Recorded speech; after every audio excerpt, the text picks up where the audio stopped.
and right, or left and right, and eventually into daylight. A good crowd as well at Selhurst Park. Dean Holdsworth there. 7 and 6 games for Holdsworth. There we go. Into the daylights. Let's join our match commentators, Don Howe and Ian Crocker. Thank you very much indeed, Richard. It may be wet, very, very wet, but there's a real carnival atmosphere in southeast London. The balloons and those red and yellow cards that you saw earlier have been handed out freely. We represent the small, honest working man, says Chairman Sam Haman about Wimbledon, coming to the end of their second season as Selhurst tenants. They may have secured survival in the Premier League, but manager Joe Kinnear demands 100% all the time, wherever they may be, and that's why he was louder than the ghetto blaster in the dressing room after last week's 6-2 mauling at Oldham. Let's take a look then at the Wimbledon lineup. At the back, Warren Barton and Scott Fitzgerald come in for Peter Fear and Dean Blackwell, who's on the bench. John Fashanu starts a ban. Andy Clark comes in wearing 11 with Gerald Dobbs at number 9.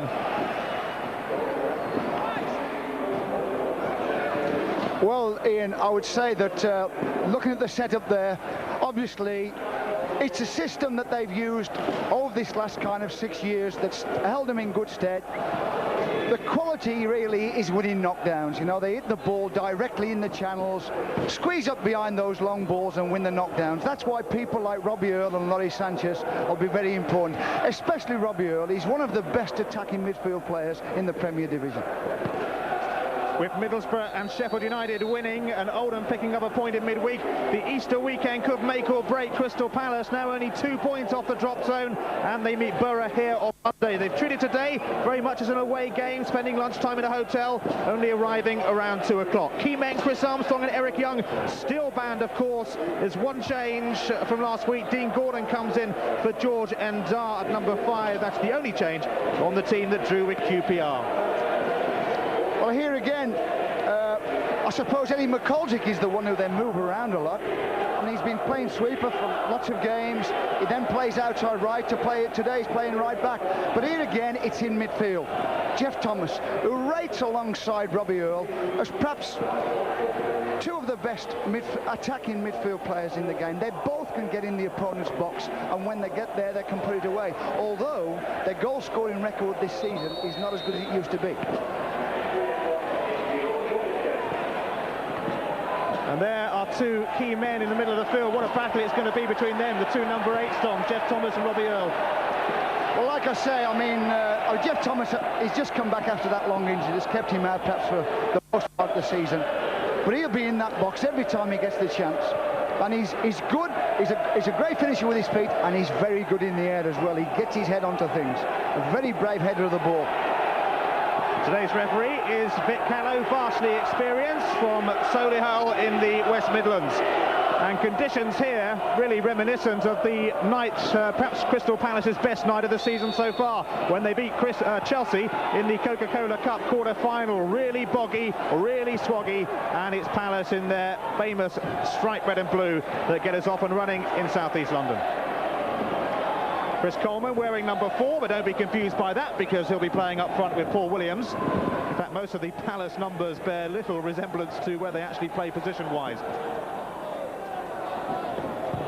Roger Joseph clearing it away towards Gerald Dobbs. Holdsworth, and the foul on Dobbs. It'll be a free kick, first free kick of the game, which Laurie Sanchez is in a big hurry to take. Trying to find Dobbs and Holdsworth. Simon Roger battling for it as well, and Andy Thorne has to knock it into touch. Well, straight away in, we've seen the tactics both teams are going to use. It's going to go early into that channel, into the corners of the pitch. It was Robbie Earle with perhaps the first half chance of the game, really. Nigel Martin barely troubled though, but Earle showing straight away that he is going to be a danger man. Oh, he'll join the 2 strikers in the box. He'll be making that direct run right through the middle of the spot, right through the penalty spot, right between the 2 strikers, right between their 2 centre-backs.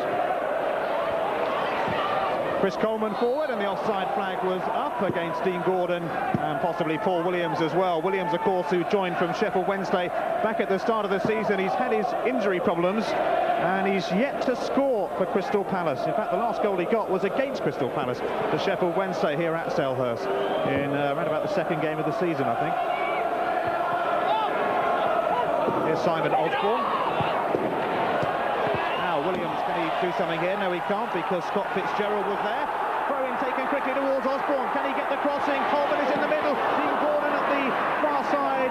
And the cross from Simon Osborne just went away from everybody. Gordon, though, trying to get it back in, and Roger Joseph happy to blast it into touch. That was good play, though, the early throw-in. He picked it up, Paul Williams, got the ball in the back of the defenders, and straight away it was a very dangerous cross. Palace still looking to find a way in. In the end, it comes to Laurie Sanchez.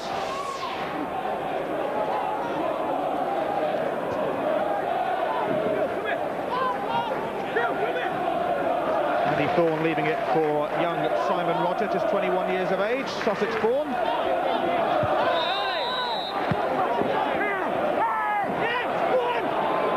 Roger Joseph penalised. And it'll be Roger to take this free kick, and this could be interesting for Palace. Big Andy Thorne going forward from the back, standing close to Coleman in that crowded edge of the penalty area, and it'll be Simon Roger to send it in. Eventually. Same towards Dean Gordon, who got the header up, and always worth a go from that sort of distance in these slippery conditions, but Hans Sagers was equal to it. Yeah, but they did well, Wimbledon. They kept them out on the edge of the box. They didn't back in on that free kick, so the header had got to travel that 12 yards. Distance was keeping the ball well away from the goal. Now here's one for Paul Williams to chase, but the offside flag was up against him. Yeah, we're going to see plenty of that as well, Ian. We're going to get a lot of this squeezing up. Both teams use that tactic. Every time the ball travels away from their goal, they'll squeeze up behind it. Scott Fitzgerald then to take the free kick. Aimed towards Gerald Dobbs, who got sent off at Oldham last week, hoping for better luck this week. Coleman now, as he put Paul Williams through, that's going out of touch. Paul Williams in the thick of the early action, takes the throw in to Osborne, and that won't quite come off, and away for a Wimbledon goal kick. Looks as though Crystal Palace have been working at those quick throw-ins. The nearest man, as soon as the ball goes over the touchline, the nearest man gets hit, and then there's breaks off the ball behind defenders, and then the throw goes in the back of defenders. So Kinnear appointed as Wimbledon boss in January 1991 after a rather short Peter Wibb spell as boss here. And he's done a great job, hasn't he, along with Terry Burton, who also deserves a fair bit of praise, the assistant manager. The goal grip there, and Andy Clark almost got in. Nigel Martin with a confident clearance.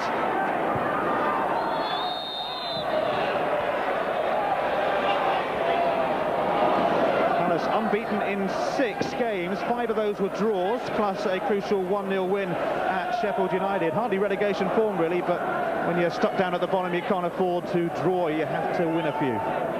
6 unbeaten, though, going into this one. Scott Fitzgerald, once again, will take the free kick, coming in for Dean Blackwell. It's come through the trainee ranks at Wimbledon. Aimed towards Dean Holdsworth, the goal machine. Now, can Dobbs find a way into the 6-yard box? No, he can't, because Andy Thorne was covering, and it'll be a corner. Wimbledon's first of the game. Andy Thorne, key figure for Crystal Palace. And this is where Crystal Palace have got to be well organised, because they do spend a lot of time on the dead ball situations, Wimbledon. It's going to be Neil Ardley to swing it in. Near post as well. Oh, and it's going to be Nigel Martin. It's gone out again. And it's Martin, I think, kept it in. Well, although he went over the line, Martin, I think the ball always stayed just inside the pitch rather than outside the pitch. No, it was a close thing. Now Gordon knocking it down here for Chris Coleman. Support arriving from Simon Roger. Jeff Thomas picking it up, but Robbie Earle is there to tidy up for Wimbledon. Now Roger Joseph. Down the line for Gerald Dobbs to chase, and that stayed in, and Andy Thorne with an important sliding tackle. Rain still teeming down here in southeast London. Adding really to the carnival atmosphere.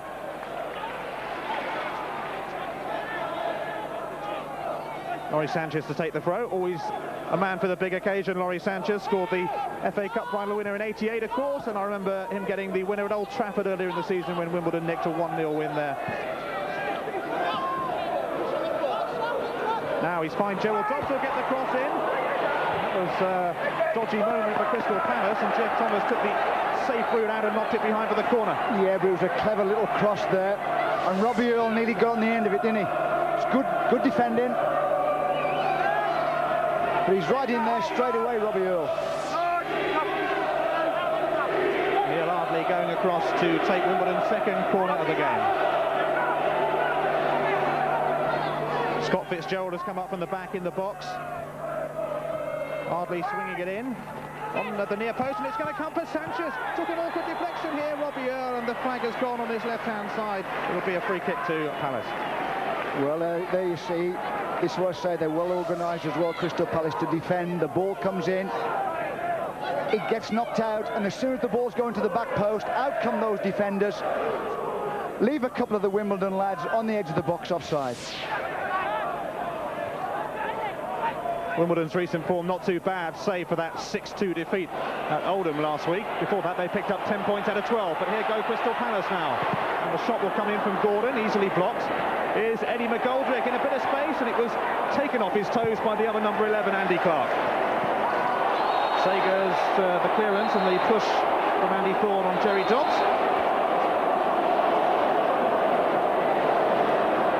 Andy Thorne already in the thick of the action, and no surprise really, up against his old club, of course. He was an FA Cup winner with Wimbledon in 1988, and that booked him a big money move to Newcastle United, and you can see what the fans think of it all the red and yellow cards that were dished out to them as they came through the turnstiles, and Sam Haman says it's all part of an Easter carnival atmosphere here as the speculative shot comes in from Jerry Dobbs. You were talking then about Andy Thorne. He's the back four general. He's the fellow who brings them out, knows when to play offside, knows when to push up. He's got a super defensive brain. He really knows how to play that position. He can get hold of the other three players who are playing alongside him and tell them when to push out, tell them when to stay. Always worth a go, I suppose, from Jerry Dobbs. McGoldrick got there ahead of Clark. Osborne jumping with Warren Barton. Sanchez tidying up, and Fitzgerald trying to find Holdsworth. Good powerful header that by Richard Shaw, feeding Williams. Osborne, now Gareth Southgate well forward, and Fitzgerald covering.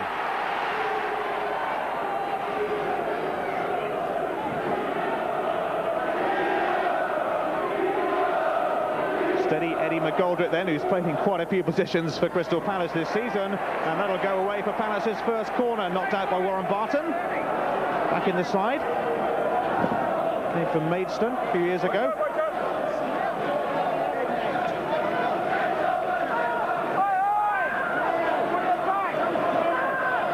So can Palace do something with their inaugural corner of this South London derby? Simon Roger takes it. Sager's got some sort of punch onto it. It's knocked back goalwards. And a right old melee in there, and eventually Hans Sagers manages to grab hold of it. I think he may have taken a foot as well from Chris Coleman. They pat each other. Hans Sagers, big lad, and favourite to get the Wimbledon Player of the Year award this season. He really has had a good time. We won't mention Oldham last week, did we? Yeah, he did well, but as the ball comes in, he doesn't punch it properly, does he? And then he has another attempt at it, never gets hold of it. Out of his hands, and makes a good recovery there as Chris Coleman comes in to finish it off. Now Andy Clark at the other end. He can't find a way through though, and here's Simon Roger, who's covering a lot of ground. Paul Williams will chase his. Good ball that. Williams now, support arriving from Chris Coleman. Williams turning inside, getting the shot in. And disappointing in the end, perhaps the sign of a man who has yet to score a goal for Crystal Palace. Yeah, but it was a good run by Paul Williams. As we said, the ball's in the channel, in the back of defenders. Off he goes. He's got a one-on-one in the box there. Tries to get onto his right foot. Scott Fitzgerald is very well. Drifted around the non-league in Essex to Paul Williams before joining Charlton, and then went to Sheffield Wednesday. There's Hans Sagers, who started his career with his hometown club, PSV Eindhoven. Now Barton trying to put Neil Ardley through. Nigel Martin, ever present this season for Crystal Palace, born in St Austell, Britain's first £1 million goalkeeper. Good kick as well. Roger Joseph, though, with the chance to bring it away, blocked by Dean Gordon. Joseph, who played over 100 games for Brentford before joining Wimbledon, just after their cup final success 5 years ago.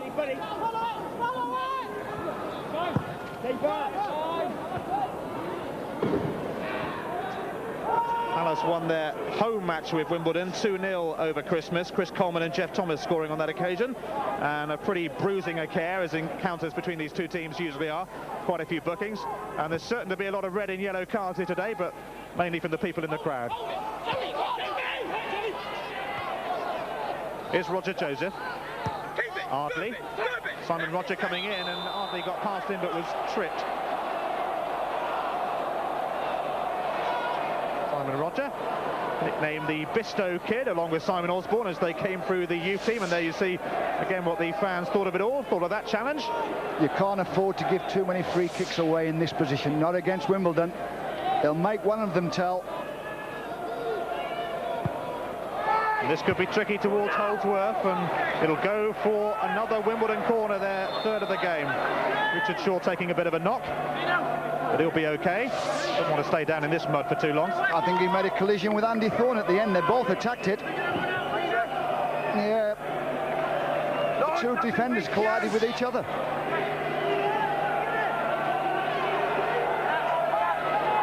Neil Ardley then once again to take the corner for Wimbledon.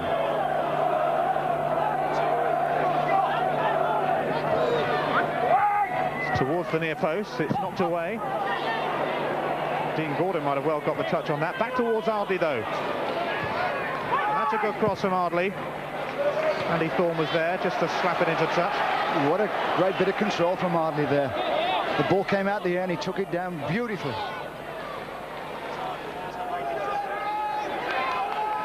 Joined Wimbledon straight from school, Neil Ardley. Now Dean Gordon back defending. Cross skipped in, and this could be dangerous. Nigel Martin, though, will collect it coolly and confidently. And a great throw out as well, always the sign of a good keeper. Osborne down the line for Williams to chase. Warren Barton happy to blast it out into You're spot on there with the goalkeeper, Ian. I mean, that's what goalkeepers are about. Not only coming out and getting the ball and making the catch, but setting the counter-attack away straight away with a good throw. McGoldrick. Put it back from Williams, and a wicked cross as well towards Dean Gordon. Will he get a touch on it? He will. The shot from Jeff Thomas this time. And eventually Wimbledon hook it clear.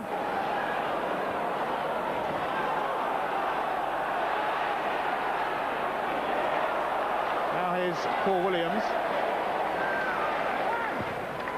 Warren Barton can blast it out of touch. Well, on that last cross, Dean Gordon did absolutely great on that back post. He pulled it back, and in there was Jeff Thomas. Andy Clark, who came from Barnet, has Barry Fry to thank for his success. Barry sent a video out of him to various clubs. He had a trial with Manchester United, actually, before joining the Dons.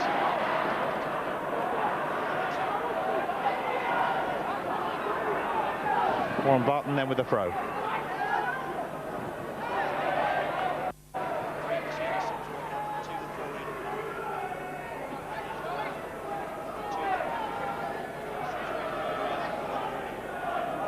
Substitutes warming up early on for Crystal Palace. Grant Watts and John Humphrey on the bench for them today, as well as Martin Thomas, of course, the reserve keeper, who's on loan from Birmingham City until the end of the season. So too Louis Donowa, actually, but he hasn't figured yet in the first team setup.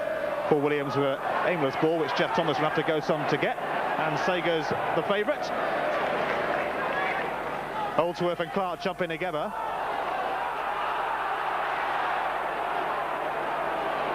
You can see both teams are going to compete for every ball in every area of the pitch. Even Jeff Thomas ran all the way through there to put Seegers under pressure on his kick. Could be Palace under pressure now, although that's going out for a goal kick. Dean Holdsworth definitely won't get to it. What a great buy he has been, though, from Brentford. 15 goals so far this season. He's got 5 of Wimbledon's last 6. He cost £725,000 plus a couple of players, Detsy Krasinski and Mickey Bennett, a combined deal of £1 million in all. Simon Osborne should get to this, and does. A neat little skill there from Osborne.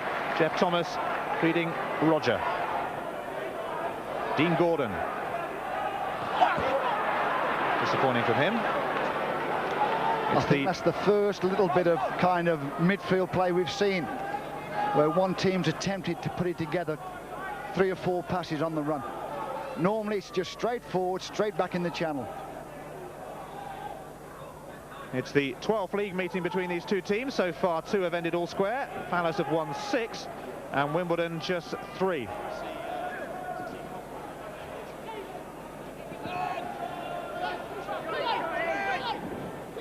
Roger then with the throw.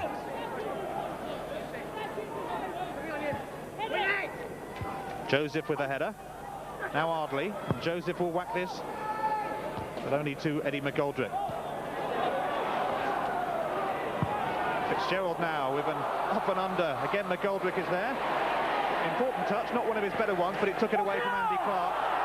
The throw-in, though, goes the way of Wimbledon, much to the dismay of the Crystal Palace fans on that touchline. And there is Vinnie Jones, suspended, of course, from this game. How he would have loved to be out there in these sort of conditions as well in a London derby.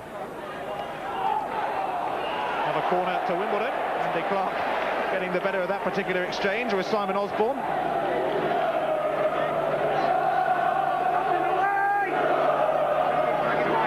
Wimbledon winning the early corner count. Neil Ardley has taken all of them. Scott Fitzgerald coming up from the back, and Warren Barton. Referee has spotted some pushing. Vic Callow in an excellent position. It was a silly time to give a foul away, because the ball dropped right on John Scales' head and he got a touch. It had been very dangerous to have to defend in that situation. You don't do that. You don't give silly fouls away in that area.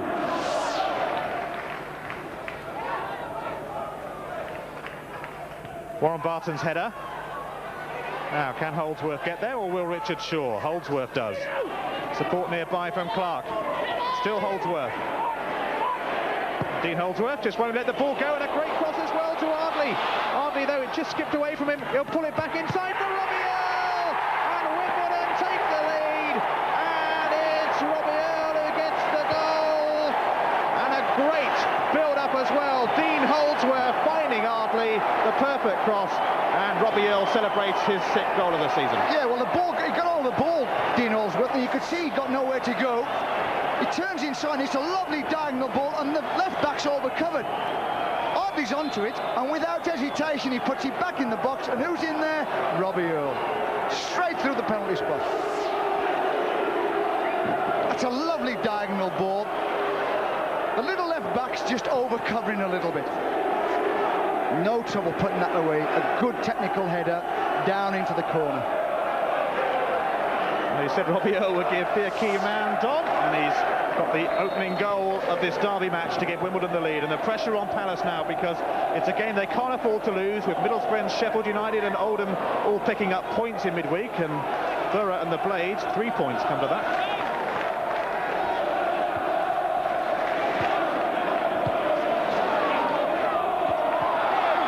So Palace looking for a way back into it with Dean Gordon, and they'll win the throw. Simon Roger will take that throw.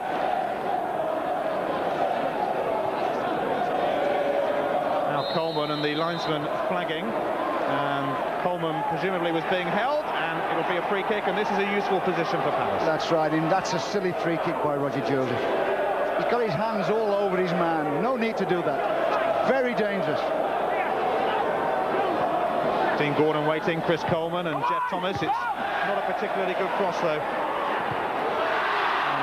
Scuffed effort by Gareth Southgate, who can certainly hit the ball better than that, and has done on a few occasions this season.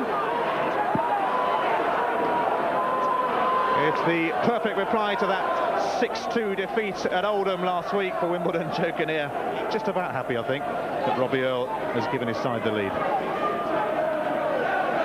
Came from Port Vale, £775,000. Some crucial goals this season as well against Arsenal and Liverpool. Sanchez hardly again making the run towards the right-hand side. The best of balls from Sanchez, and I don't think Hardley will keep it in. Well, he did, but only giving it to the opposition. Tackle there from Gerald Dobbs.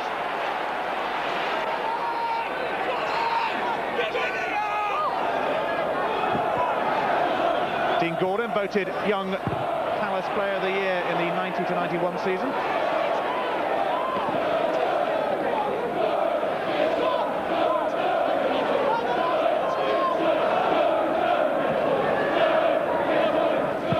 Record too good against Crystal Palace, really, and they'll be happy to get that one under the belt.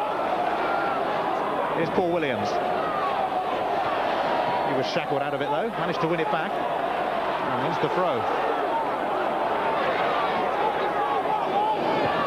Now they need a goal from Paul Williams, Crystal Palace, or from anybody come to that. Simon Osborne bobbed around awkwardly. Scott Fitzgerald with the up and under. Coleman with a flick on, easily cleared away from John Scales.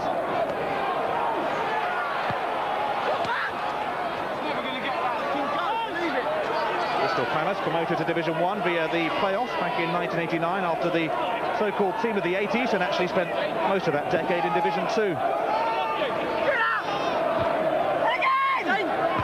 Wimbledon, what a meteoric rise it's been for them. They entered the Football League back in 1978. And by 86 we're in the top flight. I've been here ever since.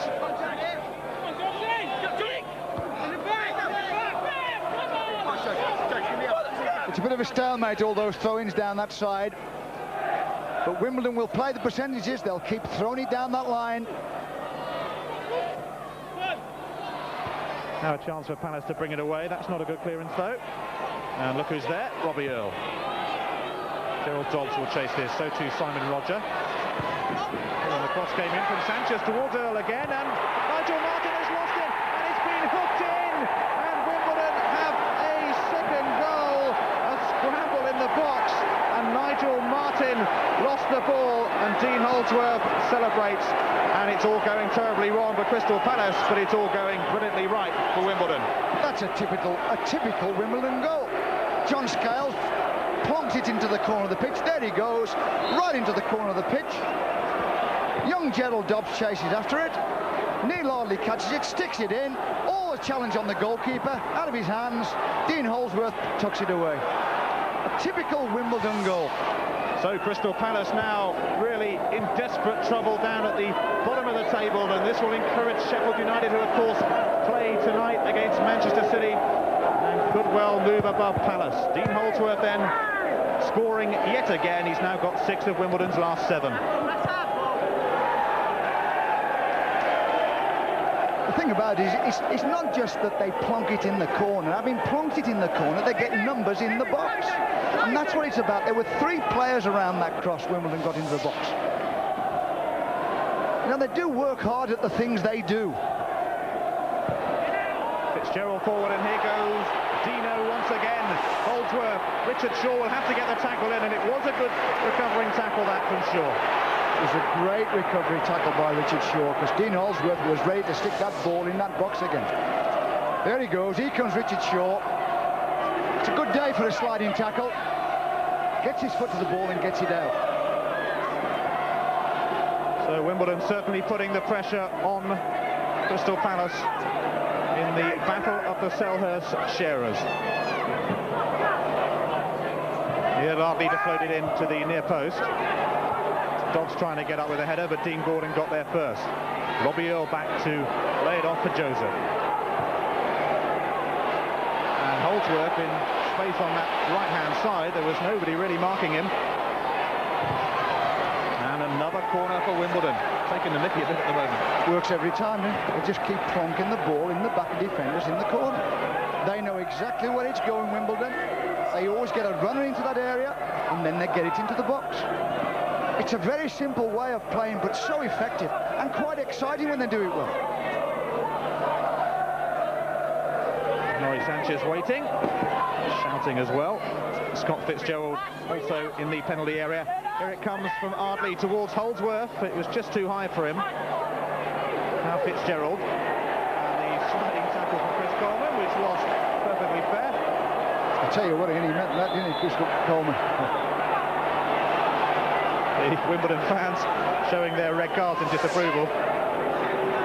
Coleman, though, look at that. He wasn't going to let that one go. Well, that's interesting. I think the referee let it go, but the linesman's given him a free kick.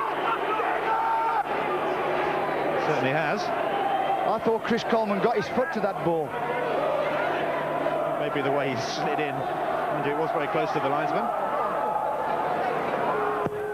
Ardley then whips it in. Nigel Martin once more. And it will be whacked back in by Gerald Dobbs, but that won't count because the whistle had long gone for the challenge on Martin. You wouldn't fancy the goalkeeper's job either, would you? It's a wet, slimy ball in those conditions, and you've got 3 or 4 Wimbledon players coming at you.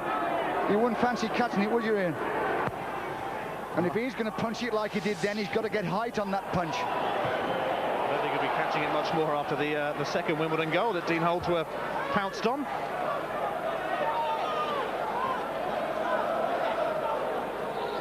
So Simon Roger to take the throw and going back to his keeper. Really difficult conditions. It's been raining steadily here for most of the day. It's not the best of pitches in good weather. Scales looked like he was going to meet it. He didn't, but in the end it went through right to the other keeper, Hans Sagers, 31 years of age. Played 67 games for Nottingham Forest before moving to Wimbledon for £125,000. Gordon met that. Go to the other number 5, John Scales. Not a particularly good appearance from him. Gordon picks it up. Sagers will let it run. They've got the same ideas, Crystal Palace. They're doing the same thing. They're trying to knock it in the back of defenders, down the channel. They're picking the wrong time, and they're not getting the right weight on the ball. You see, it's just not a case of knocking it there. It's a case of when it gets in the channel, is it going to slow down and stop so people can catch it? And in these conditions, it's got to virtually be precise.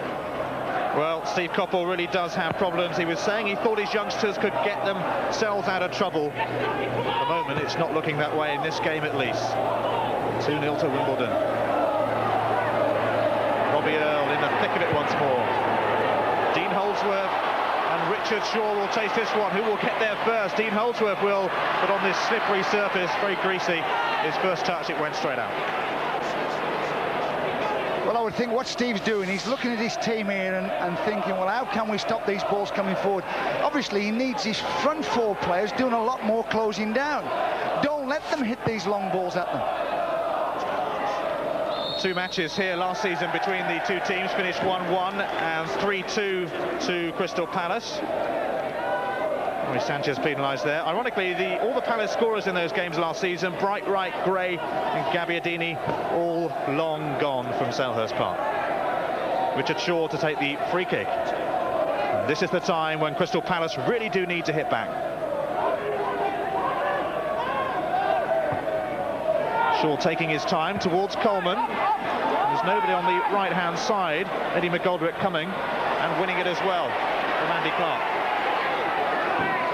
Support arriving from Osborne just behind him. To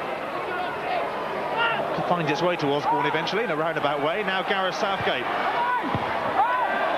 Portman clearing header from Fitzgerald, and here go Wimbledon once more with Neil Ardley, and they could catch Crystal Palace on the break. Ardley just slowing things down and finding Roger Joseph. Joseph in towards Robbie Earle. Earle with a lovely header off that to Gerald Dobbs. Dobbs back in. Earle with a header. Great save from Nigel Martin. And that must have shaved the post by millimetres. Well, he's in there again, Robbie Earle, isn't he? He's a super header and a great save by Martin.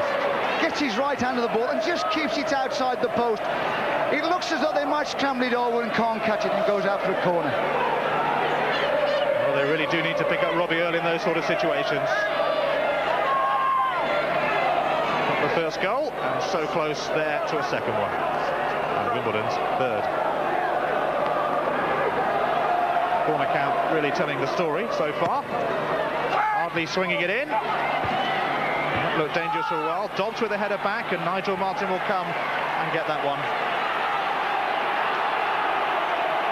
Well, Neil Hardley keeps dropping those corners right on John Scales' head. He gets little touches. They've got to defend that near post better at corners at Crystal Palace.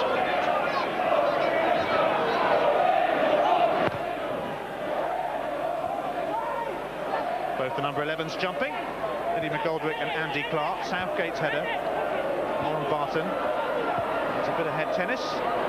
Simon Roger now ought to be careful here because Neil Hardley was just behind him.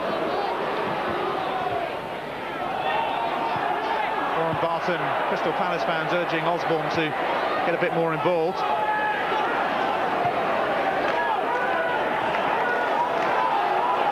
Eddie McGoldrick to take the throw in. Coleman was fouled by Warren Barton.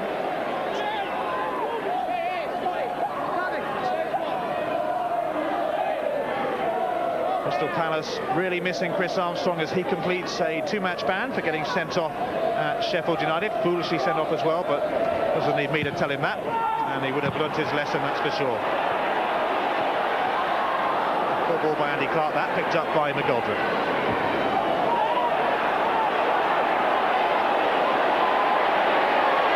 Go Wimbledon once more with Clark. He's castled off a ball. Barely, says referee Vic Callow, who's right there watching. Now Paul Williams, and suddenly Williams finds a bit of space and a terrific drive as well. And Hans Sagers got down to it well. The first time he's got himself in a better position into the centre of the pitch, Paul Williams. Did a good left-footed shot there. Nice turn. Could have gone a little bit closer for me. Chris Coleman, Jeff Thomas, now Simon Osborne. Can this be the start of something promising for Palace as they seek to find a way back into it? Williams. Well, he's jinking and twisting and turning past Warren Barton, who wasn't fooled by it all.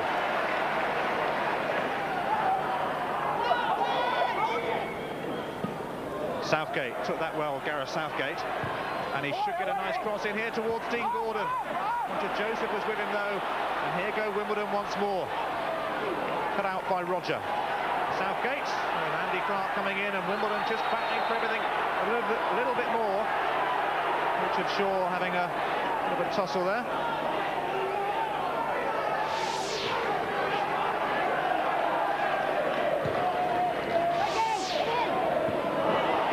Sager as well, it will eventually go through to him. Chris Coleman threatening. Now Andy Clark, can he get there before McGoldrick? No, he can't. Eddie McGoldrick doing well.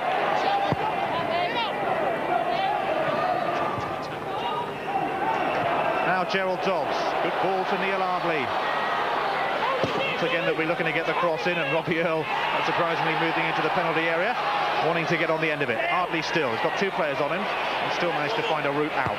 Sanchez now, Holdsworth let it go, and the 1-2 with Robbie Earle didn't come off. Robbie Earle looking for a free kick, which didn't come off either. Yeah, there was a lot of shirt tugging on the end of that box. It was a nice little let run by Dean Holdsworth, and he spun into the box. Southgate, one or two of the players there got hold of each other's shirts and pulled and pushed at each other. Warren Barton now to Andy Clark. Clark let it go. Can Holdsworth get there? Yes, he can. And Clark, the offside flag though, up against Gerald Dobbs. Quite rightly so. Andy Thorne towards Williams. Now Simon Osborne. Coleman and Gordon in the penalty area, but it won't get to either of them. It only goes to Roger Joseph. Andy Thorne. Goldrick and Clark having a right old tussle in this game. Dean Gordon can pick this up. Thorne. It's too high for Chris Coleman, is it? No, he managed to get to it, but Sanchez scooped in.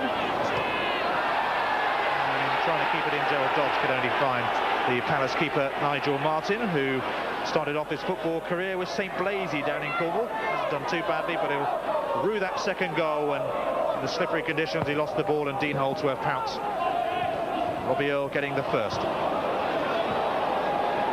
Here's Laurie Sanchez. Again, the offside flag was up, and again it was against Gerald Dobbs. I'll tell you what, that was a close one. We're right in line with that one, and Richard Shaw He's just a little back of the other three defenders. Andy Thorne then to take the free kick. And the offside flag this time, easily up against the Palace front line.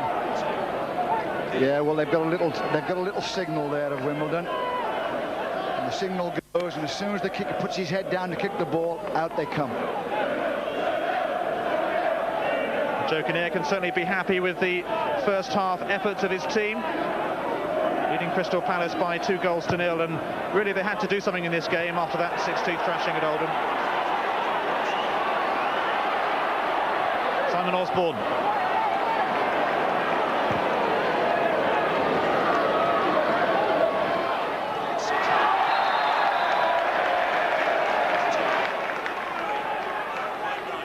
Dean Holdsworth, who got the second goal, got 38 for Brentford last season, a post-war record at Griffin Park that.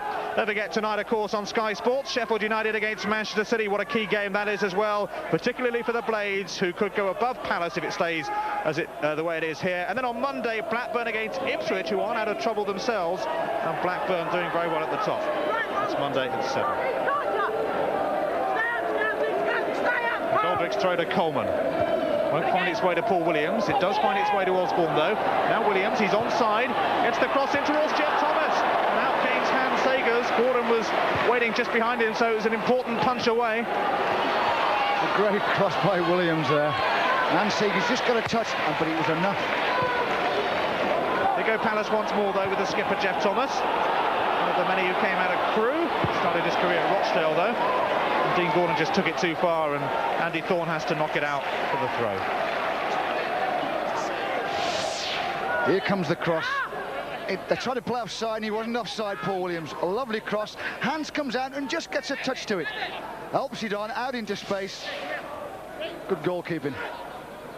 As I said earlier, he is the favourite to get the Player of the Year award this season at Wimbledon. Now Gareth Southgate. It's one for Williams to chase. Fitzgerald there as well, and he opts not to go back to the keeper, and probably wisely so in these conditions. Scott Fitzgerald, 23 years of age, made his debut against Tottenham Hotspur back in 1990 as a substitute.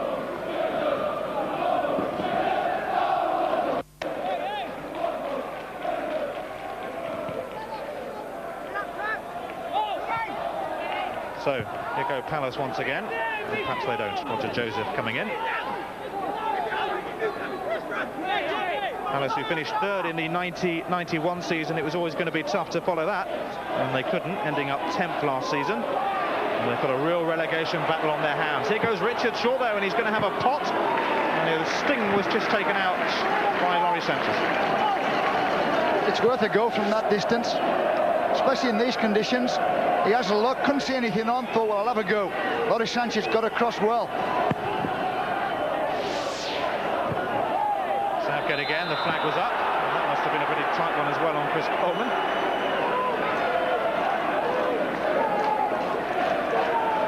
As you've been seeing this afternoon, plenty of red and yellow cards in the crowd. They were dished out by Wimbledon as people came through the turnstiles.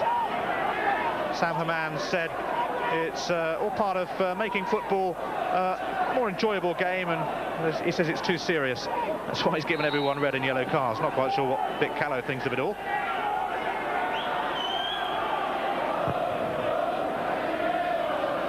Robbie Earle with the flick on. Now, here go Palace once again with Simon Osborne. Paul Williams jinking around, trying to stay in an onside position. It's a good cross as well, is it? No, it's not back by Scales. Knocked on by Sanchez. Now Southgate. And he'll win a corner for Crystal Palace, and that's a little boost for the Palace supporters. That's the difference between the two teams. They go on the attack, Crystal Palace, and if they create something, Jeff Thomas gets on his way, and he always gets picked up. In fact, it was Robbie Earle this time who picked him up. In general, it's been Laurie Sanchez. Now, when he goes the other end, Robbie Earle's going in free. Roger it is to take the corner. And the flag has gone up on the far side. So whatever happens here won't count. Yeah, as soon as you knock those corners towards the far post, they'll come out, they'll leave people inside that 6-yard box offside, and Chris Coleman is exactly there, he's offside.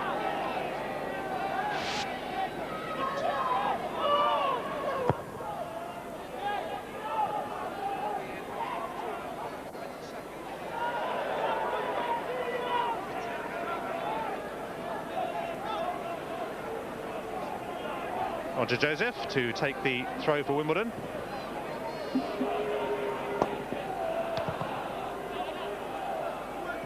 Go out for another throw. Palace probably quite happy to be technically away, really, although they're trailing 2-0. They have a better away record than at home. There's Sam Haman, who paces up and down the touchline and sometimes goes behind the goals to watch his beloved Wimbledon. He was down in the dressing room area and about an hour before kickoff, and you could hear the ghetto blaster coming out of the dressing room to raise your voice to speak to him. There he is, off making his way to sit with the fans. What a character. Deserves all the success he gets here, Sam Haman. Corner to his team, which Ardley will take. And it might find its way to Laurie Sanchez, who got the header. Skimmed off Sanchez. They should have scored, shouldn't they? They let him get in. There was a little bit of a crowd on the near post. He just goes over the crowd. Laurie Sanchez gets in there. They let him get in there at the back. Should have scored. He's only got to keep it down.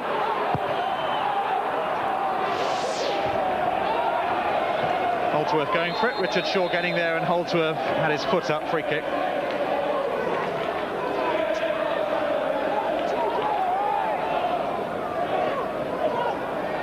And Richard Shaw himself will take it again. There's Laurie Sanchez.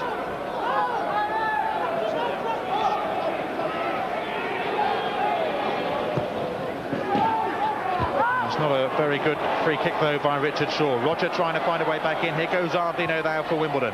Finding Holdsworth. Shaw coming across with the sliding tackle, and Roger Ardley can only give it straight back to Wimbledon. Andy Clark on his own up front at the moment. Well, if he managed to connect properly on that, it would have been quite spectacular. But away it goes for the goal kick. They have had an outstanding first half, Wimbledon. You know, as much as they do get critics, it's a lovely diagonal ball. He pulls away Andy Clark. He could have got it down, really. All right, he tried a volley, but he could have got that one down. Got in the back of the defender. He got in behind Eddie McGoldrick. Came from Barnet, £150,000. Fitzgerald with the header. Coleman trying to get through and just took a little tumble. Warren Barton chasing this. Simon Osborne wins the throw, which Eddie McGoldrick will take.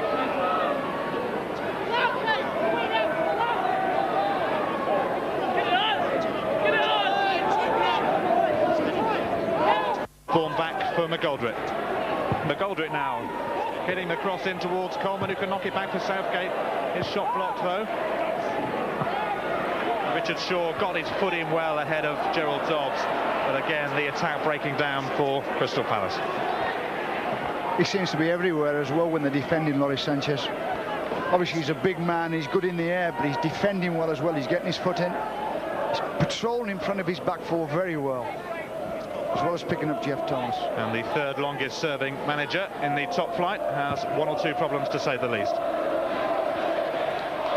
Ian, I would think he's concerned about the picking up, the marking. They don't seem as though they're with it at the moment, Crystal Palace. They're letting players run. No, they're not picking up at dead ball situations. Dean Gordon, the man caught offside. I mean, how many times have we seen Robbie Earle in the Crystal Palace box virtually free?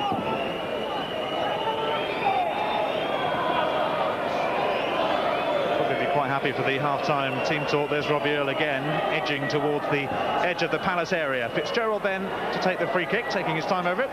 Eventually he gets around to it. And that's going to go right through to Nigel Martin, who called well to Andy Thorne.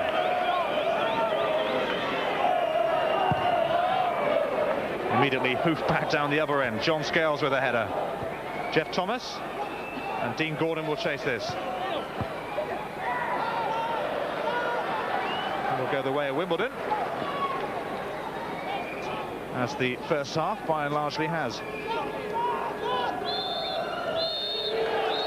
There is the half-time whistle then. The goals coming from Robbie Earle and Dean Holdsworth. Disappointment for Crystal Palace. There's Earl, who met the first with a brilliant header, and Dean Holdsworth, quite superb as well, pouncing after a mistake by Nigel Martyn. The thoughts of Andy Gray coming up with Richard Keyston at the break. Wimbledon lead by 2-0. Second year now they've been doing it with Wimbledon. They'll be quite used to it. What they won't be so used to, as we saw from the start before the game, is losing to Wimbledon. There haven't been many losses for this Crystal Palace side against Wimbledon in recent years, and they'll be out to make amends. I think we'll see a marked difference, certainly in their attitude the second half. I think they'll up the tempo of their game a little bit and try and put Wimbledon under far more pressure than they did first half. Message from Steve Coppell, short and simple: we must get something out of this match. Match commentators Don Howe and Ian Crocker. Yes, it's the Tenants 2, the Landlords 0. And with Sheffield United playing Manchester City tonight, well, Dave Blassett and his team are probably enjoying it, I would imagine, because they could go above Crystal Palace at the bottom of the table. A substitution for Palace, and it's John Humphrey who's come on, vastly experienced, wearing 12, and Simon Osborne has gone off. Are you surprised to see that, Don? Yes, I am in some ways. If there had been a fullback gone off, I'd have thought it'd been young Simon Roger, because Neil Hardley down this right wing, I mean, he's knocked in so many quality crosses. He needs somebody to play it in this left back spot.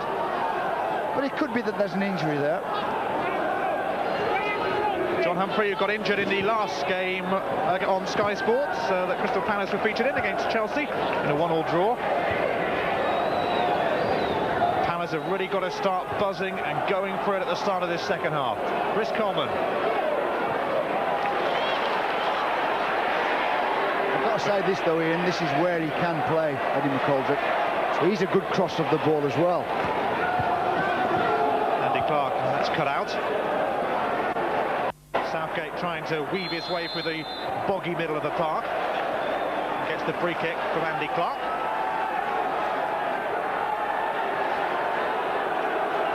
John Humphrey on for Simon Osborne. Richard Shaw to take the free kick.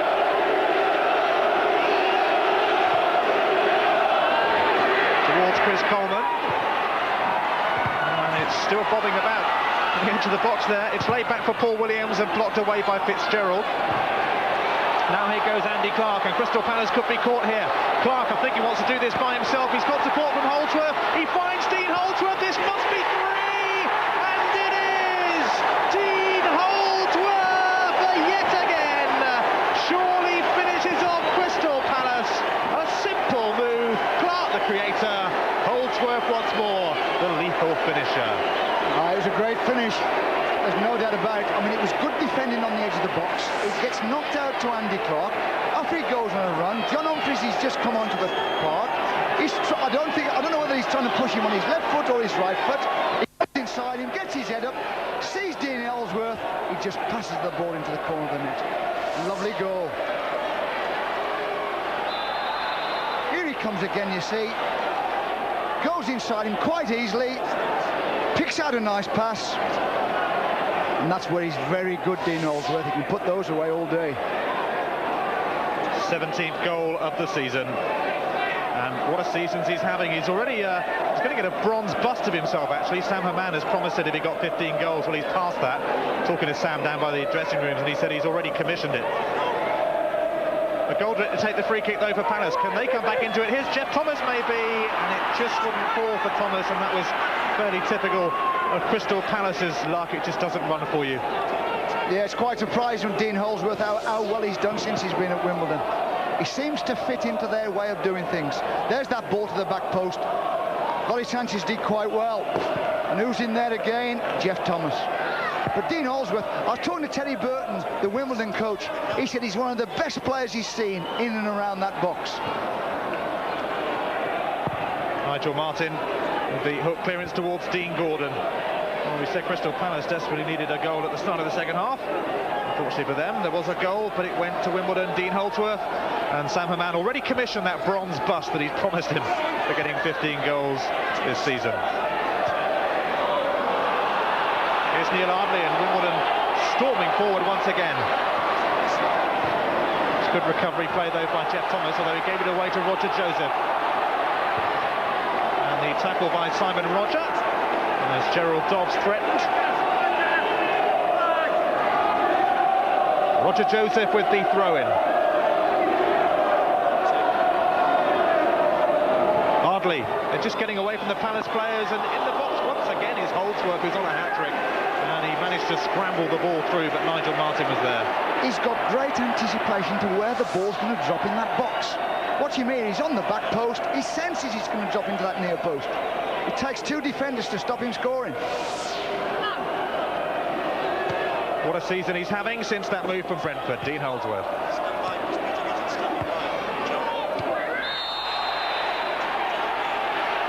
Let's join Peter Hutton, shall we, at pitch side for news of what's happening there. Bit of news from half-time. Dean Holdsworth had actually had treatment all the way through half-time. Holdsworth being worked on his back during half-time. Then he came out straight away and scored the goal. The Palace substitution, Osborne and Humphrey switching over. That a tactical substitution. No injury to Simon Osborne. OK, so John Humphrey on, Simon Osborne off. Dean Holdsworth, well, Steve Allen, the physio, obviously did a good job on him. But here go Palace now with the free kick, which eventually they will take. It's laid off for the shot to come in from Roger. A great stop that from Hans Sagers. That's why he's the favourite for the Wimbledon Player of the Year. Yeah, but winning a cracking free kick by young Simon Roger. He didn't half-tank that one. He did spot on. And Hans did exactly right. He just helped it on over the bar. Simon Roger then with perhaps the best chance Crystal Palace have had. Corner whipped into the near post. Sagers comes for it. Didn't get to it that time. Might have got just a neat little flick on it, but nothing too much. It's knocked back in by Richard Shaw. Coleman jumps. Southgate's in there as well. And now Andy Clark. On the line, but Southgate had spotted where it was going. Unfortunately for him, he wellied it straight out of play. Gareth Southgate, who was injured his foot playing against Wimbledon back at Christmas in the Crystal Palace home match here, and was out for a few weeks. Powerful header by Clark. Gordon, though, stabs it to Jeff Thomas. Now Sanchez. Real workhorse for Wimbledon, Laurie Sanchez. Mind you, we've got 11 workhorses, really. Great spirit amongst the Wimbledon team. There always has been. And that's why they are safe and secure in the Premier League. Crystal Palace, though, in real trouble.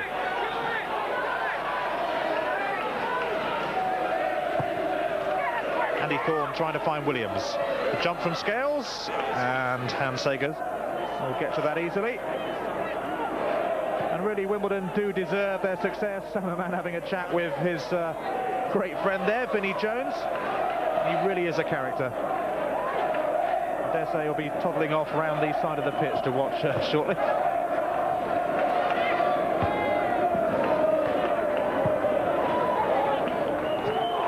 Now, Chris Coleman. Only Williams forward, but there is support arriving. Coleman, though, with a poor cross, and Hans Sagers says thank you very much. Yeah, he's got to get that ball crossed outside that 6-yard box. They're having a go at it, Crystal Palace. They're getting people forward.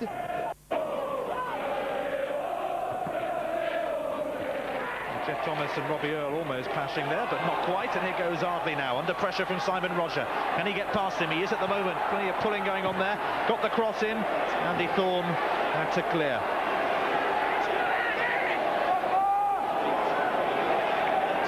Neil Ardley, just 20 years of age, born in Epsom. And here again we see the shirt pulling. Yeah, well, you can see he knows he's got to get tight, Simon Roger. In fact, he's getting too tight. He's going to rip his shirt off there. But he has got to stop him getting those crosses in. Now Gerald Dobbs, this time getting the cross in, and the header there. And it's another one for Wimbledon. 4-0, and this really is turning into a romp. And I think it's Robbie Earle in there once again, who's taking the celebrations.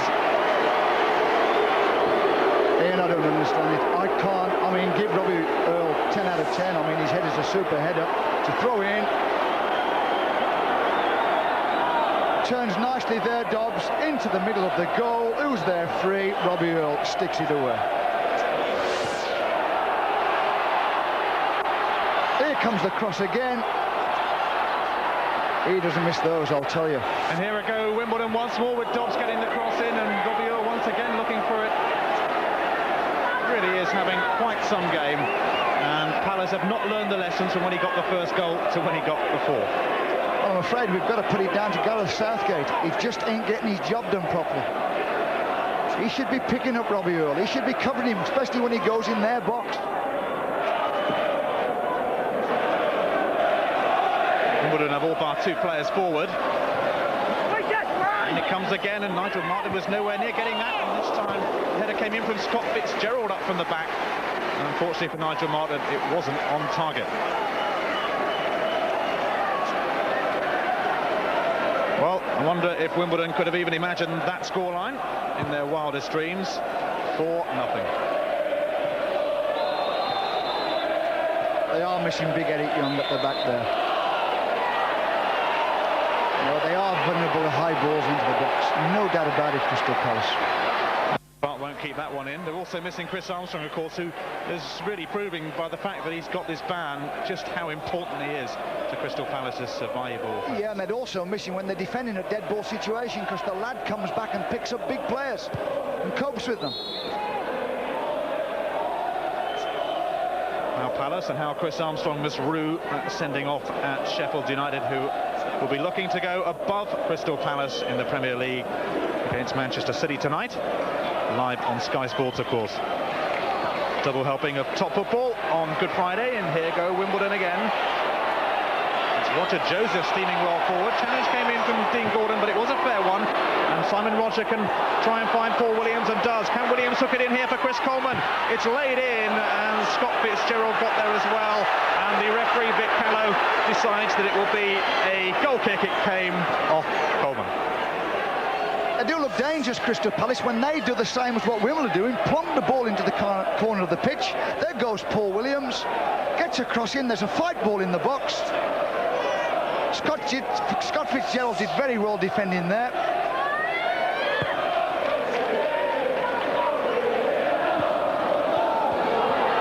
Wimbledon looking for even more. Andy Clark this time. And Andy Clark drills it. He's keen to get a goal. Well, they keep picking balls up and running at those defenders. I can't understand why Crystal Palace just don't get tighter. Look at the space he's got there as he picks that ball up. It can go any way he wants to go. Gets a cross on his left foot, which is his best foot, and gets his shot in.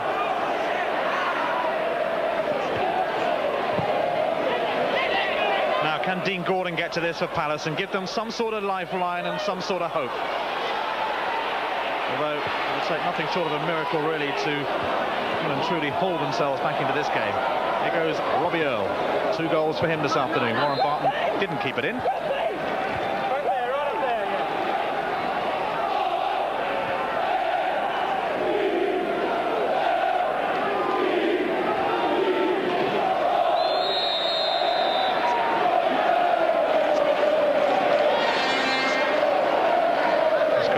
Free kick, and there is a man who does have problems. 3rd longest serving boss in the top flight, and we'll be happy to see Chris Armstrong and Eric Young back. They finished their bans today, of course. How he needs them.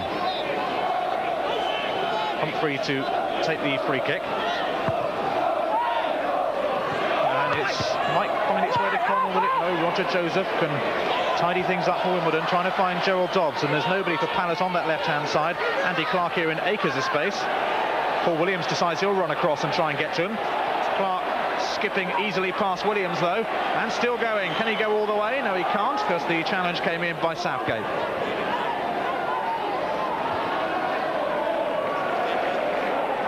Back in 83-84, Wimbledon won 5-0 against Crystal Palace, a record win for them over Palace, and obviously a record defeat for the owners of Selhurst Park as opposed to the tenants. Here goes Gerald Dobbs. Foul on him, and it's turning a little bit nasty in there. Andy Thorne went in, and Gerald Dobbs appears to have taken a little bit of a knock, and Vic Callow will need to calm things down a bit and have words with Andy Thorne. Yeah, his tackle was very late there. I mean, Gerald Dobbs had played the ball off, and Andy arrived. We'll see what the fans thought of it with their red and yellow cards. Nearly always red cards.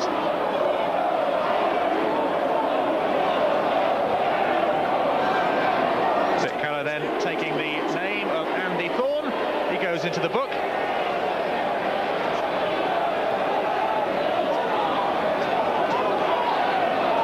He's also put his team, Crystal Palace, under a bit more pressure here. Barton and Ardley standing over the free kick. It's Ardley who swings it in.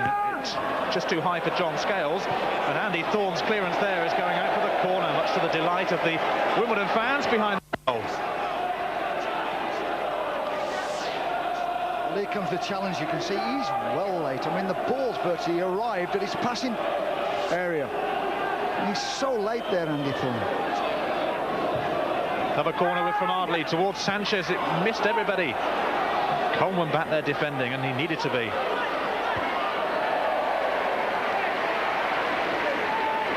Gerald Dobbs with the challenge, and Dean Gordon there as well. Ball taking some time to be returned from the crowd. Eventually it will be. Well, Gerald Dobbs sent off at Oldham last week in that 6-2 nightmare. Wimbledon, 6 days on, having a much better time with it. Fitzgerald will easily find Sagers. Not too easily though, and it was going so fast there. Thought it was going to go out for the corner, but Sagers had to whack it into touch as it was.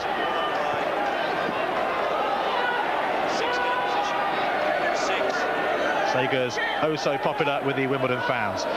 Rogers throw in, finds Dean Gordon, who wins the corner for Crystal Palace.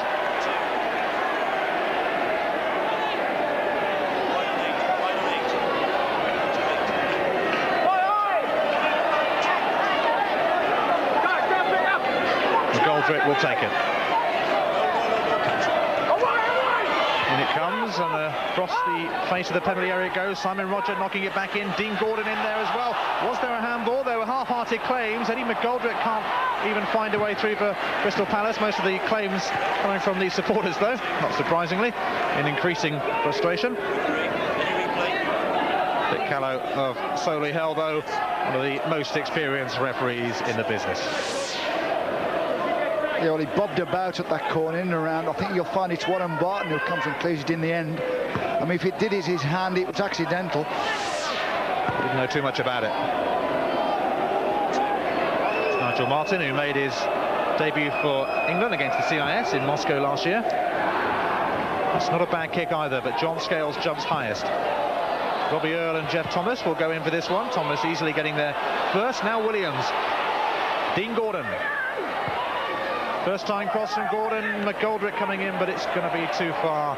McGoldrick having to jump over the barriers behind the goal, and another chance goes begging for Palace. Yeah, well, there's the difference, isn't it? You know, it's the difference of quality of crosses. Neil Hardley, I mean, he's got down this right wing. Every time he puts a cross in, people can get on the end of it. Every time Crystal Palace get into the crossing area, it's either too close to the goalkeeper or it's too long. It's not on the spot.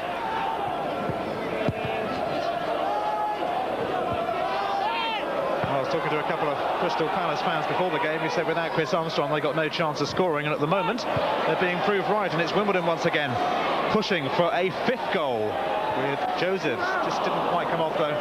Gerald Dobbs trying to find a way through, and Nigel Martin now feeding Dean Gordon. Gordon though running into a bit of bother in the shape of Roger Joseph. Throw goes Palace's way. Simon Roger to take it. Gordon looking for it.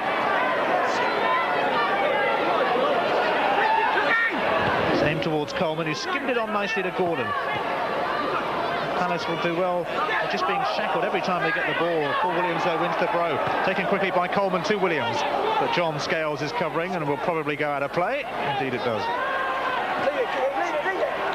John Scales linked with a move to Liverpool earlier in the season, and I wonder if Wimbledon will be able to hang on to him during these summer months. They've had to sell some very good players over the years, of course, to survive.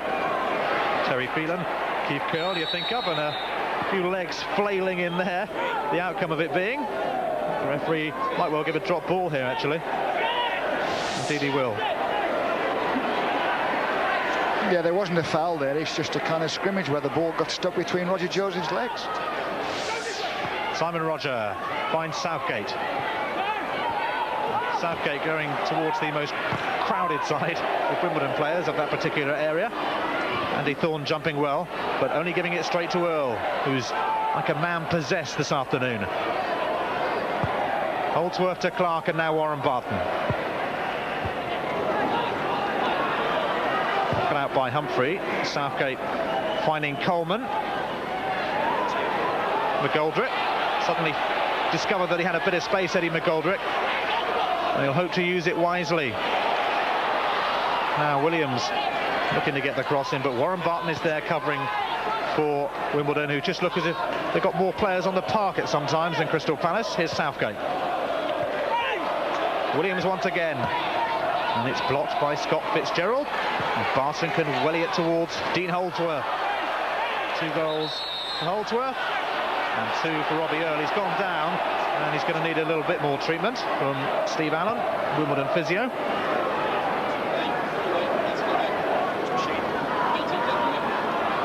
.38 goals for Brentford last season, post-war best for them, that 17 so far this term. And there's the challenge on Dean Holdsworth, but he's up and okay on a hat-trick, so too Robbie Earle. And Wimbledon have really cruised it this afternoon. Great tribute to their spirit. Well, I suppose we could talk about Robbie Earle all day now, Ian, but there's no doubt about it. There's Joe. I mean, he must be absolutely pleased to death. I mean, last week he'd be down in the dumps, losing 6 at Oldham. This week his team have played absolutely brilliantly. Really has done a fabulous job, and all credit to him.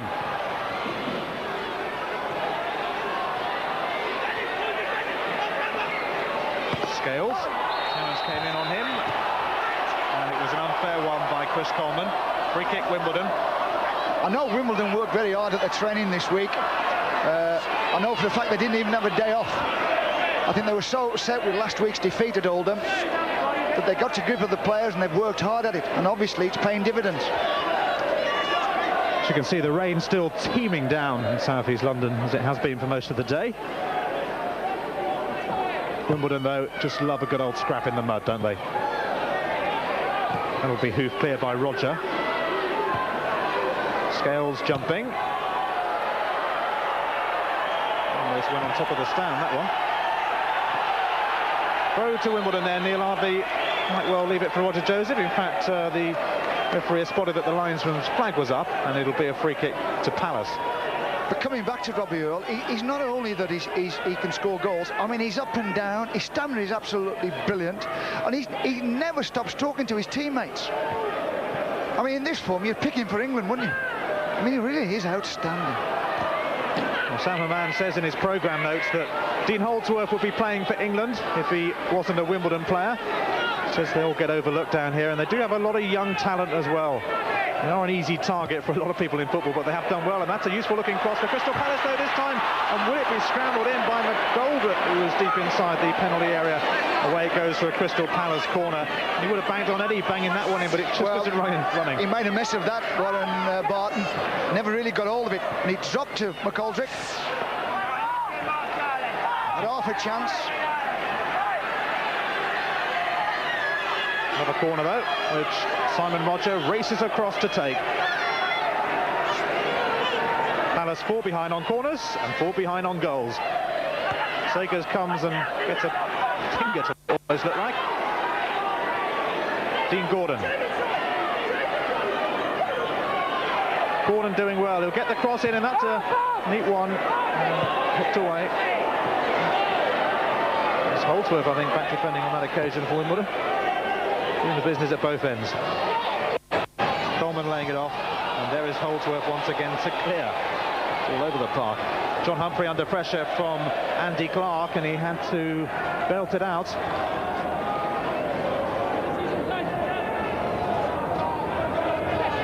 Warren Barton then with the throw. Wimbledon 12th before this game. It's all very crowded in that middle part of the table, though. Only 6 points separating the team in 5th and the team in 17th. So a couple of wins and you could be well up near the top. A couple of defeats and you could be down near the bottom.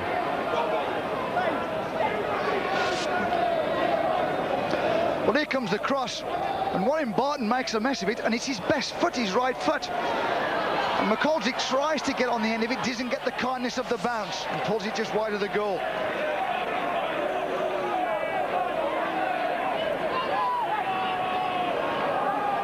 Wimbledon, of course, will be eager to get the highest place possible because There's money for every Premier League club this season, and the higher up you are, the more you get, and they obviously need it. Wimbledon.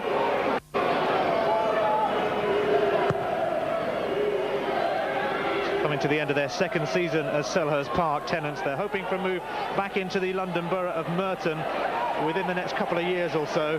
Sam Hammam full of praise though for Crystal Palace and the way they've looked after them since arriving in his programme notes today.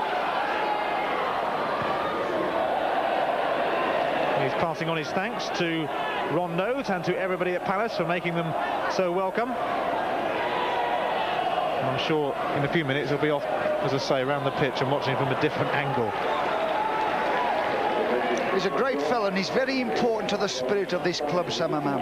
As well as him managing director, he spends a lot of time with the players. And he joins in a lot of the things they do, and he's very important to the spirit of this club. Well, he was down there geeing them up in the dressing room before the game, and that obviously helped. John Humphrey. Get another bite at it. Throw in though goes the way of Wimbledon. Warren Barton to take it. Former Maidstone man.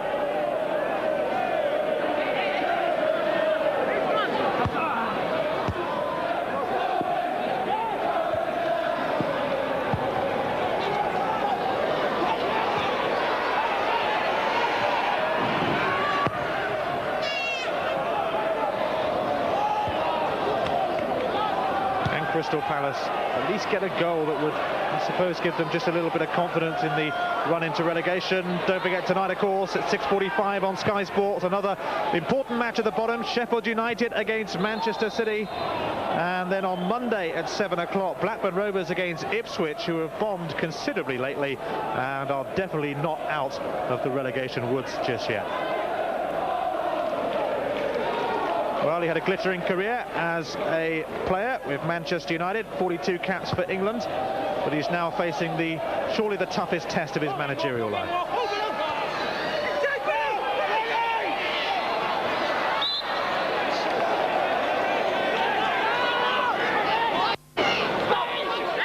Paul Williams, who started in non-league football, drifting around Essex, bit of a West Ham fan by all accounts, but he started off at Charlton. His professional career, that is. And here go Wimbledon steaming once more with Scales through the middle, setting up Neil Ardley. Ardley's on his own on this right-hand side at the moment. He'll get the shot in. Nigel Martin gets down to it. They do that ever so well, the two Wimbledon wingers. When they lose possession, they tuck in. And obviously the full-backs come in with them. But when they get possession, the wingers work back to width. And they eat balls out in that space. That's where they're getting their joy. And there's Neil Ardley getting a shot in on the edge of the box. Ardley, one of the many promising youngsters that Wimbledon have coming through the ranks. Their U team has just won the South East Counties League Division 2 title for the second time in 3 years, beating Crystal Palace to it, I do believe. Palace, though, with a throw, which Simon Roger will take. Dean Gordon suddenly finding himself in a bit of space. Cross towards McGoldrick, and that'll be Hans Sagers, and it'll be Hans Sagers comfortably. Well, we keep seeing pictures of Stevie Coppell, and obviously he's thinking to himself, how can we get ourselves back in the game? There's that cross to the back post, just a little bit too high for Eddie McGoldrick. But he's got to get to that back post if they are going to get goals. He's trying to think his way out of this. He's trying to say, what can I do to try and stimulate us? Now, can Paul Williams find a way past Scott Fitzgerald? Williams surely holding him back. Free kick, Wimbledon. No doubt about it.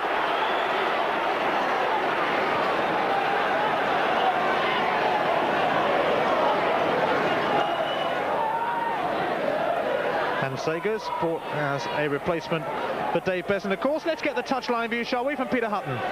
Just a moment down here that raised a smile. The Wimbledon fans chanting, Joey, Joey, give us the score to Joe Kinnear. Joe Kinnear looked at his fingers, tried to count up how many they'd scored and said he couldn't work it out, it was too many. But he couldn't work it out at Oldham last week either. Great turnaround in the fortunes of Wimbledon, but typical of them to bounce back in such style. And this ball is almost making its way right up to our position on the television gantry. Just bounces away.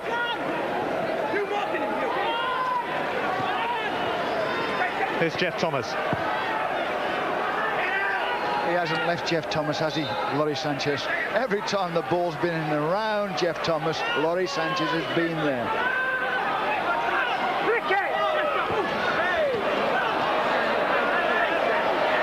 Influential captain. Played 9 times for England before losing his place. He never lost, though, playing for his country. Former apprentice electrician.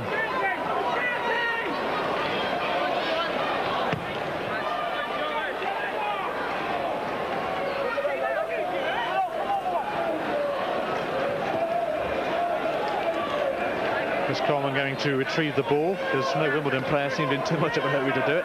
Roger Joseph to take the throw.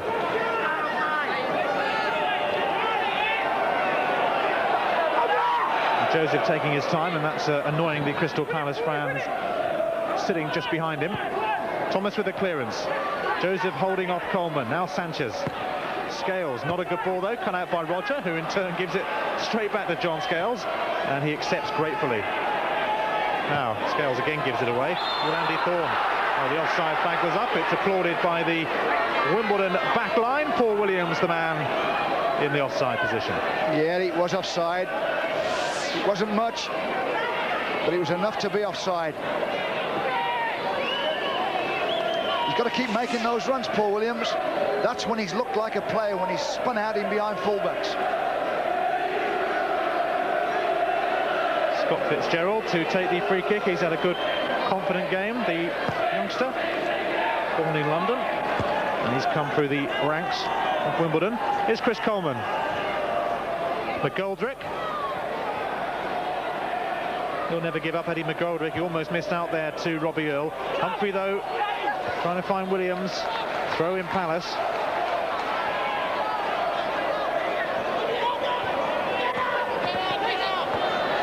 Now Humphrey. Looks like he was going to size up the shot now. Dean Gordon was shackled again by about 3 Wimbledon players. They really haven't given Crystal Palace any space at all. McGoldrick. Here's Southgate. McGoldrick went for the return. That was neat. The best move that from Crystal Palace, or the best bit of passing we've seen for some time, and sadly, rather typical of their fortunes, the cross was wasted. It's typical of the quality of their crosses. I mean, they did well there. I mean, Wimbledon are holding the box very well and defending there. But Eddie McGoldrick makes a lovely run into the outside right spot. Now he's got them. All he's got to do is put it in behind those defenders. And for some unknown reason, he lifts it up behind the bar. Eddie McGoldrick, who played in the non-league before joining Northampton and then Palace. Republic of Ireland international. Here's Williams. Richard Shaw. Williams going for the return. Now, can he spring something? He's got room for the shot here. Paul Williams, terrifically drilled shot as well. Once again, though, Hans Sagers was there to deny him. Yeah, but he made himself some space because he made that little angle run out in behind fullback. Picks the ball up, goes inside the defender and got a cracking left foot shot on target. The ball has gone straight down the other end to Nigel Martin, who again is going to aim it towards Hans Sagers, and once more the offside flag was up. Dean Gordon just slipping there on this treacherous surface. The rain, if anything, getting harder as the afternoon progressed. Hardly the best of Easter weather in London town. Dean Gordon, who is just 20 years of age, local boy, born in Thornton Heath in Surrey. Voted Palace Young Player of the Year in the 1991 season. Such was the promise he showed them. Replaced George Ndar today. Fitzgerald now lobbing one in. Richard Shaw with a clearance. Sanchez, not the good headed by Laurie Sanchez. He recovered to get to it. Calistow can bring it away. Williams. Coleman looking for it down the middle. This is what Paul Williams is good at, running defenders. He lays it off though. Will find its way to Southgate, and Southgate is robbed by John Scales. Imposing presence in the Wimbledon defence. Yeah, he can't get it together, can he, today, Gareth Southgate? He hasn't defended well, and he hasn't attacked well either. Well, Tottenham Hotspur got 5 goals today. Can Wimbledon, in the few minutes that remain here, go for a 5th?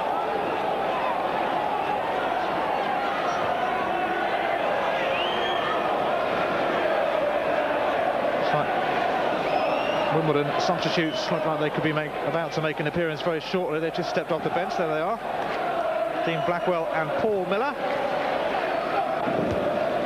Well, one's a centre-back and one's a front player. Both young boys. Good futures in front of them. Now Clark looking to get the cross in, and he did. Too close to Nigel Martin.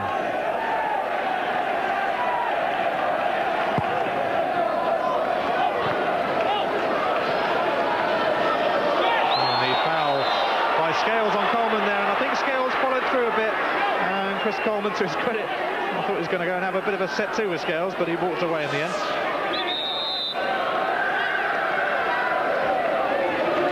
There was the challenge, and substitutions being made by Wimbledon. Dean Holdsworth is going off, and so too Andy Clark, and Holdsworth gets a round of applause from not only the Wimbledon fans, but quite a few of the Palace fans as well. Well, Paul Miller will go up front. I don't know where Dean Blackwell's going to play. I don't think Wimbledon will care where he plays at the moment. Well, he's a centre-back, a good one. Richard Shaw then, as Palace look for a consolation. It's knocked on, and the header will come in from Dean Gordon, and away for the goal kick, and Gordon, but it came off a Wimbledon player. See the weather conditions here in South East London. Well, it's a nice cross to the back post. Andy Thorne does well. Knocks it back into the box. Yeah, that came off Roger Joseph at the end of it. That's a corner, which they don't get. When you're struggling, and just look at the conditions here at Selhurst Park, and it's been played in those conditions throughout the afternoon. It was raining for a good few hours before kick-off as well. It's not been easy, but it has been the sort of weather that Wimbledon just love. And here's Neil Ardley now looking for that 5th goal. Robbie Earle with a lob in, and that was a bit tricky. The flag was up though, so it wouldn't have counted had it looped in. Let's join Peter Hutton, shall we, for some news about those substitutions on the touchline, Peter? Yeah, just to confirm, there isn't any serious knock to either Dean Holdsworth or to Andy Clark. It was more a case of giving a substitute to run out and letting both Holdsworth and Clark get out of the rain. They didn't hang around on the bench at all. They went straight down into the dressing room and got out of the way. You can't blame him for that. Now here's Chris Coleman, though, with a chance of a consolation, and it skipped over Hans Sager's crossbar. Again, Coleman claiming it came off a Wimbledon foot last, and he's rushing towards Vic Callow. Here it is again. Gets there, Scott Fitzgerald again. I mean, that lad's only just come back into the team. He's had a great return to the ground, Scott Fitzgerald. He really has. I mean, he's another one. He's got a terrific football brain.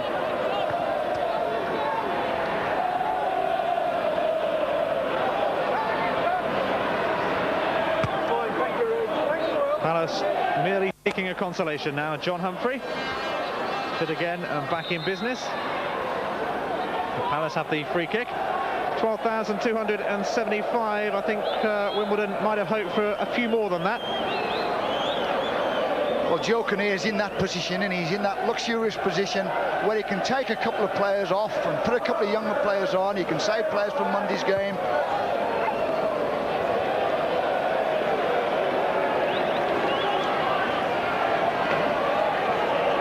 Wimbledon, who play Chelsea, will team Don on Easter Monday, and yet another London derby. They don't have to travel much this particular Easter. But Chelsea gave them their biggest crowd of the season here, back over Christmas. It hasn't been better today. Robbie Earle, he was getting his shirt pulled, but he still managed to find Neil Ardley. Ardley with a great cross in, but Nigel Martin will get to that one. Here's Eddie McGoldrick then. He doesn't give up running. Williams.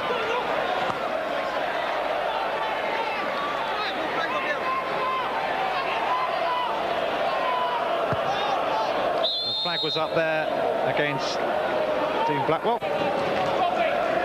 Well, he's put Dean Blackwell up there. And normally he's a centre-back. Obviously he must fancy him as a front player.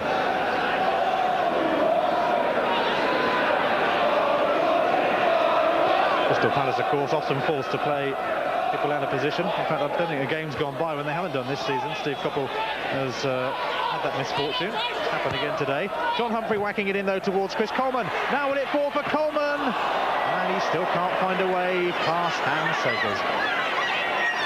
Yeah, well, it did fall for Coleman, and he tried to place it into the far corner. Here comes the ball into the box. John Scales goes strong for it. Still drops to Chris Coleman and tries to place it in the far corner. Hans reads it well and gets his hands to it. Can Blackwell get to this? No, because Nigel Martin will get there first.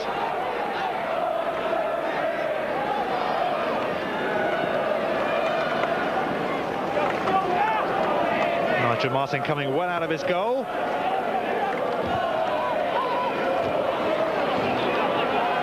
Can Thomas get to this? No, he can't, because Gregory Sanchez is in there once again. And the flag was up, though, this time against Gerald Dobbs.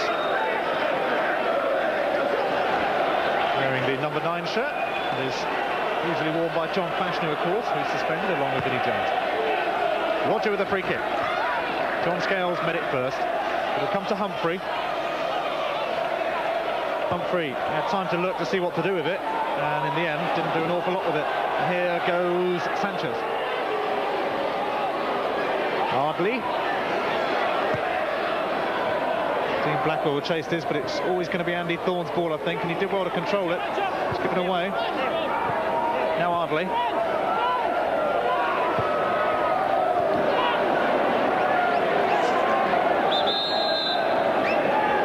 Vic Callow looking at his watch and seeing how long we have left to go, and Palace are making another substitution, and Grant Watts is coming on. And the person who's going off, nobody making too much of a move yet. I think it's Andy Thorne. Yeah. Yep. No, it isn't Andy Thorne. He started walking over, but Palace can't quite decide yet who they want to bring off, I think. Well, Andy Thorne's holding his hamstring. He's got a bit of a problem there, his right hamstring. And just total confusion, and they can't bring Grant Watts on now. The referee has started taking the throw, and in the end Palace do decide that they want to bring Andy Thorne off. Amid total confusion, referee Vic Callow finally allows it. Grant Watts will come on, and Andy Thorne, the former Wimbledon man up against his old team today, goes off. The Wimbledon fans, though, giving him a bit of applause as well. And a few red cards come of that. So Grant Watts, the youngster, member of the Youth Cup side that got to the FA Youth Cup final last season, losing to Manchester United, broke into the first team this term and scored, of course, against Chelsea in that famous Coca-Cola quarter-final cup night here. Free kick to Crystal Palace. Eddie McGoldrick will take it.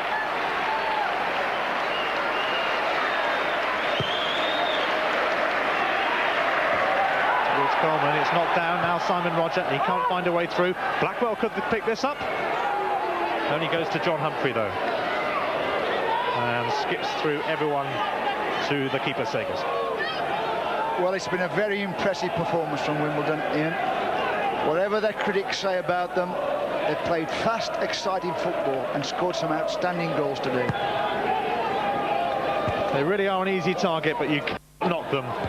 They keep doing this, and they have played some good stuff, as they have done actually for all of the season, just that no one's noticed. Now, here go Crystal Palace. Jeff Thomas. Gordon. Well, the Palace fans frustrated at the scoreline and frustrated by the fact that they're going to be deeper in it if Sheffield United win tonight. Here's Southgate, though, looking for the consolation, and that's never going to find its way past the keeper. They've got it right, Wimbledon, you see, and I think a lot of people, yeah, he could have knocked that ball out to the right wing, Darren Southgate.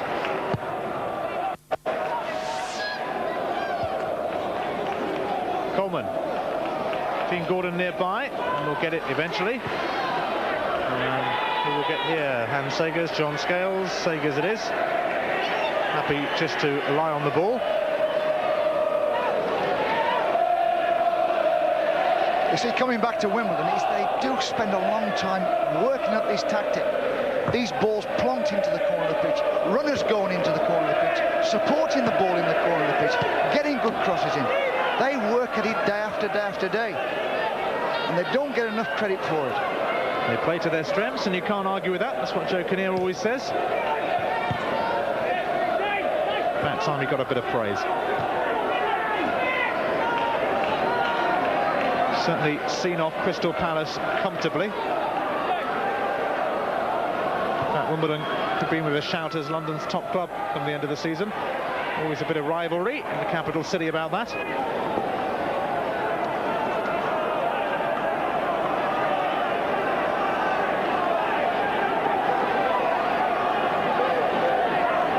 Groundsman will have his work cut out here after this game and in the next couple of days to get it fit again for Crystal Palace's match with Middlesbrough. What a crucial one that will be on Easter Monday. Here's Miller, Sanchez, Barton. Paul Miller will run after that. He might just get to it. Indeed he does. Good play that by Paul Miller.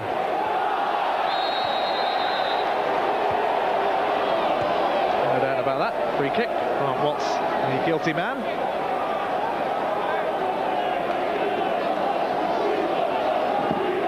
John Scales has come up from the back, just moving into the box there. Will skip this one in, and the offside flag is up against John Scales and also against Robbie Earle, I think. John Scales, 26 years of age, Yorkshire born. Leeds United gave him a free transfer in the mid-80s. He spent a couple of years at Bristol Rovers before moving to Wimbledon in 1987. It cost just 70,000. He's now rated at over 2 million. Not a bad investment. Gerald Dobbs will chase this. Richard Shaw there also. And a bit of holding going on. Difficult to see who was doing it. The referee let it go. Sometimes they can be a bit too keen, refs, to give free kicks for that. And it's good to see some good old-fashioned tussles and challenges that Callow has let go. Roger Joseph with this cross then. Nigel Martin flicks that one.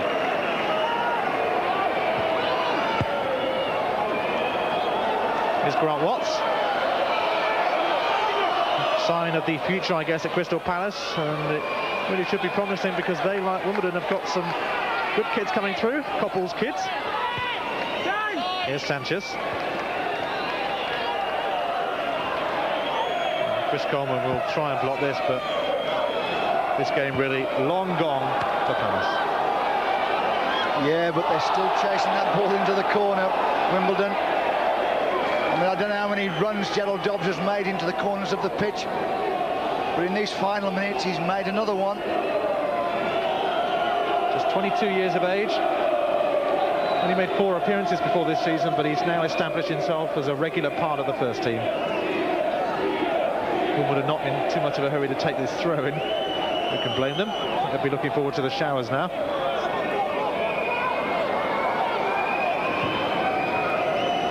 Barton managed to get the cross in, but it went straight out of play. It was tight on that touchline. He's done a fair job today. Well, Barton, I wouldn't know how many times he's played left back, but it wouldn't be many, Ian. I mean, normally we all know him as a very good right back. Another player who's attracted the attention of bigger clubs, shall we say, than Wimbledon.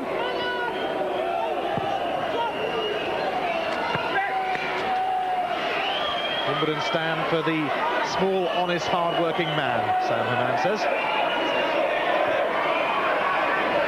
At the moment, a small, honest, hard-working man ain't doing too badly.